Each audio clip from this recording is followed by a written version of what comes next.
Now let's talk about simplifying fractions. So when simplifying fractions, we can use the operation of division to help. So remember that a number divided by itself is always equal to 1. So when we have a number divided by itself, we get 1. So for example, 3 divided by 3 is 1. And we can think of fractions as division. So we can write 3 divided by 3 in a fractional form like this. 3 divided by 3, and that's equal to 1. So whenever we have a fraction where the numerator and the denominator are the same factor, we can consider that to be equal to 1. So 21 divided by 21, that's equal to 1. Or 21 over 21 on a fraction is also equal to 1.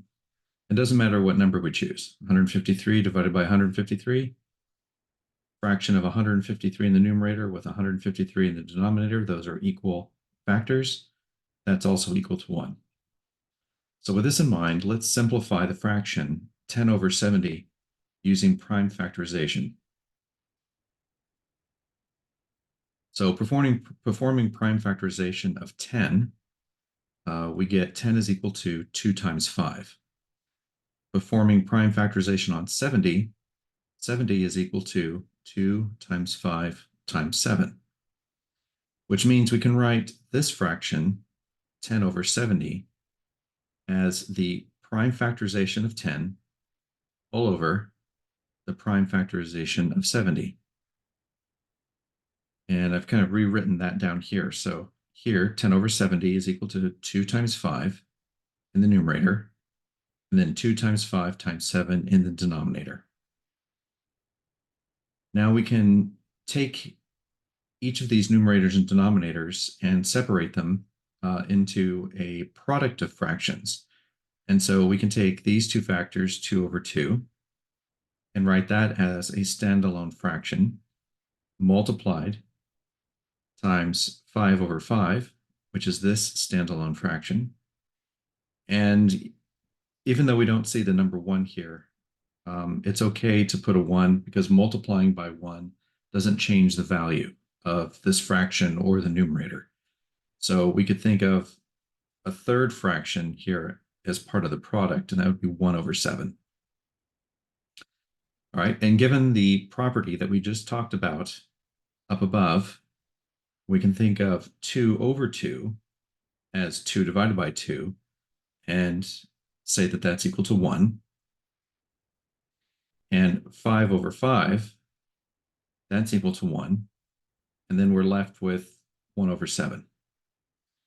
And 1 times 1 is just going to be 1. And 1 times 1/7 gives us 1/7. So our fraction of 10 over 70 simplifies to 1 over 7 because we were able to cancel common factors. Okay, we're able to cancel common factors because we had the same factor in the numerator as we did in the denominator. And whenever we do a simplification of fractions, we're not changing the value of the fraction at all. So if you were to satisfy your own curiosity and put in 10 divided by 70, okay, this is going to be the decimal that you're going to get on your calculator. And if you take the simplified fraction of 10 over 70 and you take 1 divided by 7, you're going to get the exact same value, the exact same decimal. So the value of this fraction has not changed even since it was simplified down to 1/7. So simply simplifying a fraction doesn't change the value of the original fraction. So note that the numbers 2 and 5 were common factors of 10 and 70. So here, 2 and 5 were a common factor between 10 and 70. And 5 was also a common factor between 10 and 70.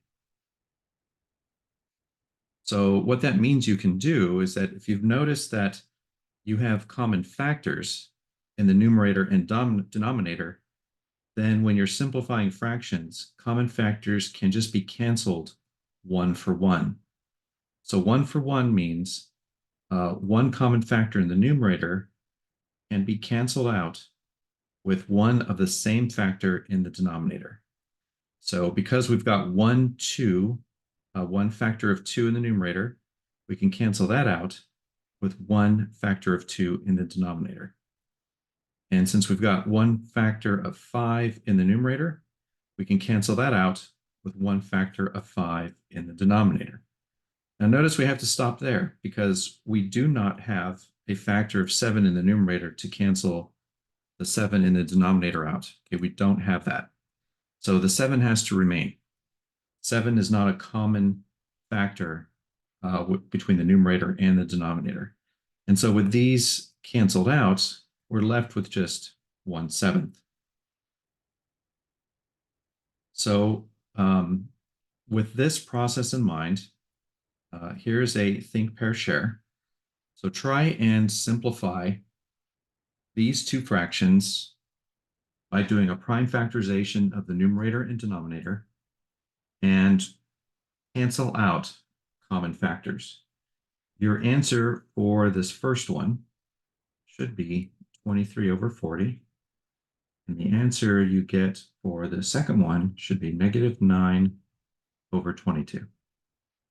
Give that a try.